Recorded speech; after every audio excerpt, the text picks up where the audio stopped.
4 अक्टूबर सर्वपित्र अमावस्या, शनि अमावस्या और सूर्य ग्रहण का बना अद्भुत संयोग। पीपल पर बस यह एक चीज जरूर चढ़ा देना, आपके पितृ करेंगे आपको मालामाल। पूरी साल चुंबक की तरह खिंचा चला आएगा पैसा, होगा सभी परेशानियों का अंत। मृत्युदंड पितृदोष तुरंत होगा समाप्त, शनिदेव भी होंगे प्रसन्न। राधे राधे दोस्तों, कैसे हैं आप सब। दोस्तों, पितृपक्ष का आखिरी दिन यानी कि सर्वपित्र अमावस्या इस बार 14 अक्टूबर दिन शनिवार को है। शनिवार के दिन अमावस्या होने से शनि अमावस्या का भी संयोग बन रहा है। इस दिन आपको पितरों के साथ साथ शनि देव का भी आशीर्वाद प्राप्त होगा। इस दिन भगवान विष्णु माँ लक्ष्मी का पूजन करने से समस्त कष्ट दूर हो जाएंगे। इस दिन पितरों की आत्मा की शांति के लिए श्राद्ध तर्पण पिंडदान अवश्य ही करना चाहिए। ऐसा करने से पितरों को मुक्ति तो मिलेगी ही, साथ ही आपके जो पितृ दोष होंगे, जो कालसर्प दोष होंगे, वह दूर हो जाएंगे। अगर आप शनि दोष से पीड़ित हैं तो इस दिन शनि देव का पूजन भी अवश्य करें, क्योंकि इस दिन शनि अमावस्या का संयोग भी बन रहा है। साथ ही दोस्तों, इस दिन सूर्य ग्रहण भी लगने जा रहा है। सूर्य ग्रहण लगने से इस दिन का महत्व कई लाख गुना अधिक बढ़ गया है, क्योंकि ग्रहण के दौरान जिस दिन ग्रहण पड़ता है उस दिन जो भी व्रत पूजन किए जाते हैं या श्राद्ध तर्पण किए जाते हैं वह कई गुना अधिक पुण्य फलदायी होते हैं।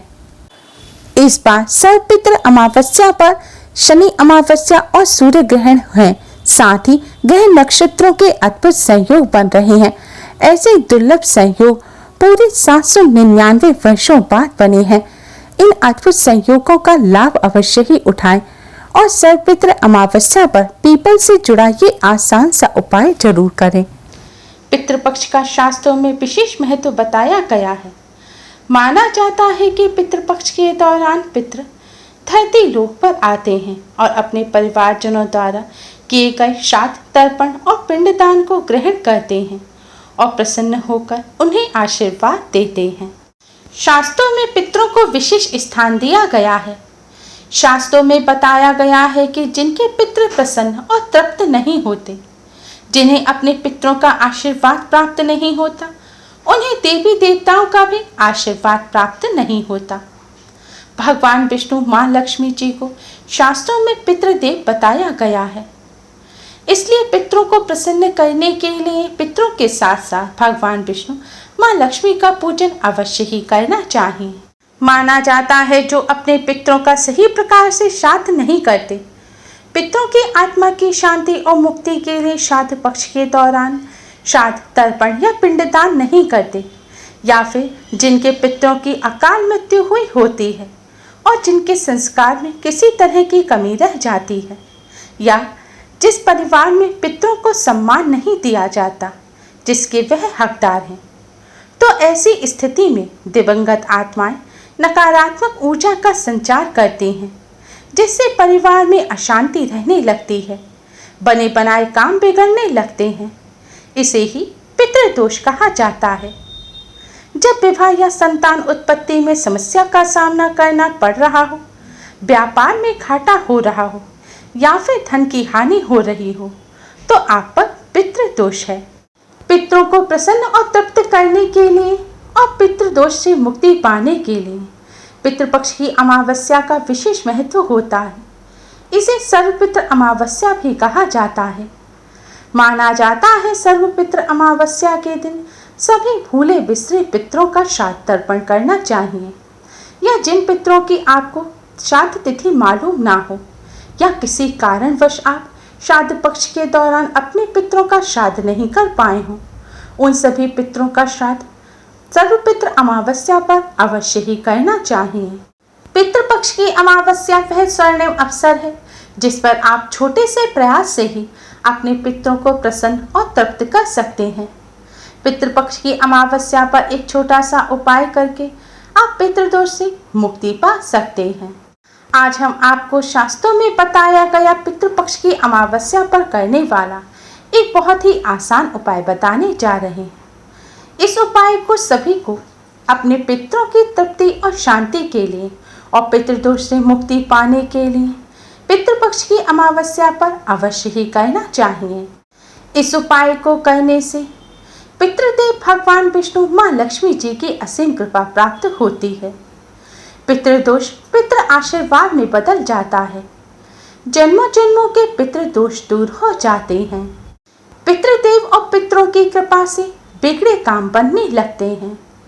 धन का लाभ होता है और जीवन में खुशियां आती हैं। दोस्तों, इस उपाय को सही प्रकार से करने के लिए आप हमारी इस वीडियो को अंत तक अवश्य ही देखें। अगर आपने हमारे चैनल को अभी तक सब्सक्राइब नहीं किया है तो जल्दी से हमारे चैनल को सब्सक्राइब कर लें और बेल आइकन को हिट अवश्य ही करें, जिससे हमारी सभी नई वीडियोस की नोटिफिकेशन आपको फ्री में सबसे पहले मिल पाए। तो आइए दोस्तों, जानते हैं इस उपाय के बारे में। उपाय करने के लिए अमावस्या पर स्नान करके स्वच्छ वस्त्र धारण करें। एक प्लेट लें, उसमें आप सूखा नारियल रखें, जिसे गोला भी कहा जाता है।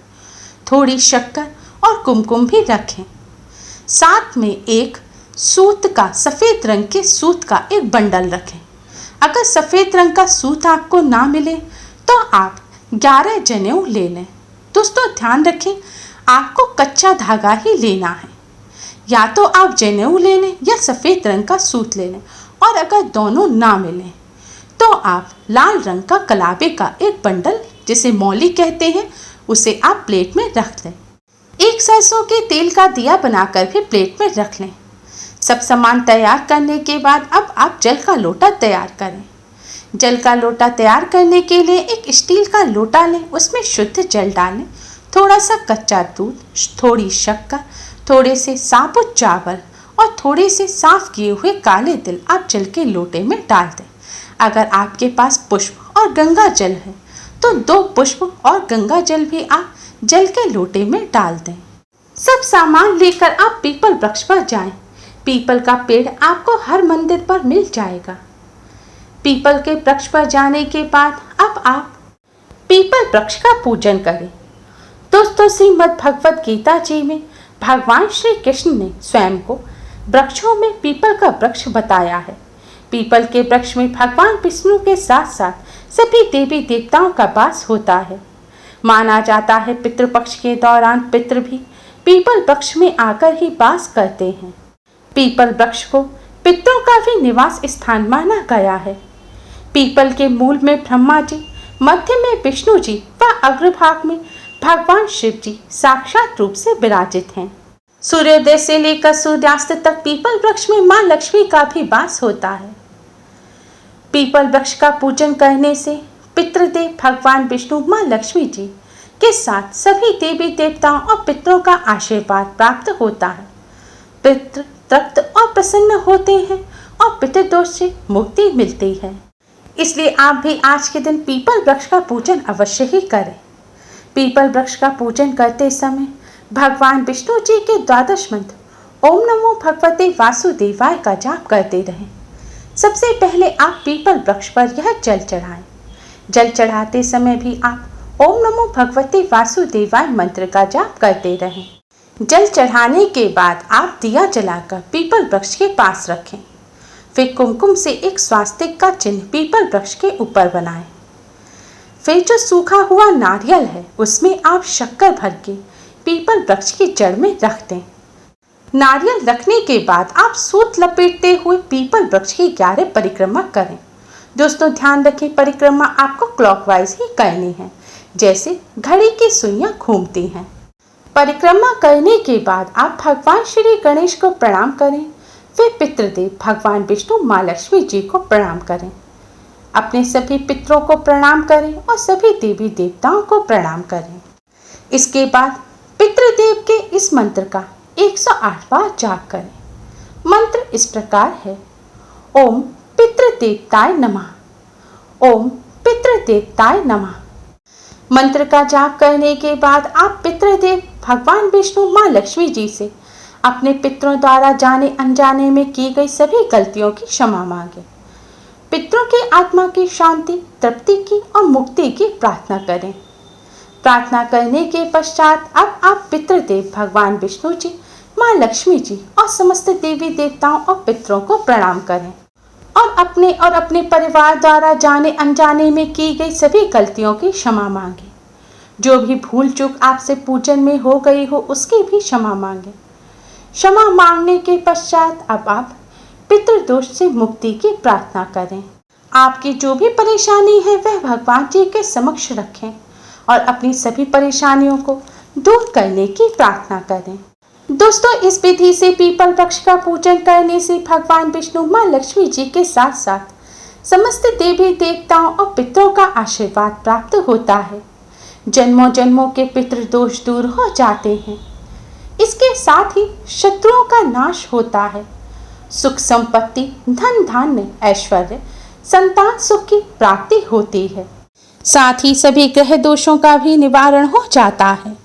सारी परेशानियां भगवान श्री हरि विष्णु और माँ लक्ष्मी जी की कृपा से, पितृदेव की कृपा से दूर हो जाती हैं।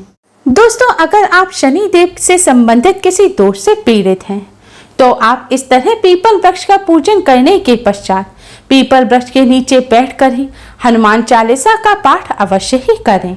ऐसा करने से शनि देव भी प्रसन्न होते हैं और शनि देव से संबंधित दोषों से भी छुटकारा मिलता है। दोस्तों, पीपल वृक्ष का इस तरह पूजन करते समय कुछ बातों का विशेष ध्यान रखें। आपको पीपल वृक्ष का इस तरह पूजन सूर्योदय के बाद और सूर्यास्त से पहले ही करना है। सूर्यास्त के बाद या सूर्योदय से पहले पीपल वृक्ष पर भूलकर भी जल ना चढ़ाएं और ना ही पीपल वृक्ष का स्पर्श करें। आपने पीपल वृक्ष के नीचे जो दीपक जलाया है उस दीपक में जो तेल है, अगर वह तेल आपके हाथ पर लग जाता है तो उसे अपने बाल या कपड़ों से ना पोंछें। ऐसा करने से दोष लगता है। साथ ही दीपक से भूलकर भी आरती ना लें और पीपल वृक्ष पर आपने जो जल चढ़ाया है उस जल को अपने माथे से भी ना लगाएं। जल चढ़ाने के बाद लोटे में चावल या तिल या फूल रह जाता है तो उनको आपको हाथ से निकालकर जल चढ़ाने के स्थान पर ही डाल देना है।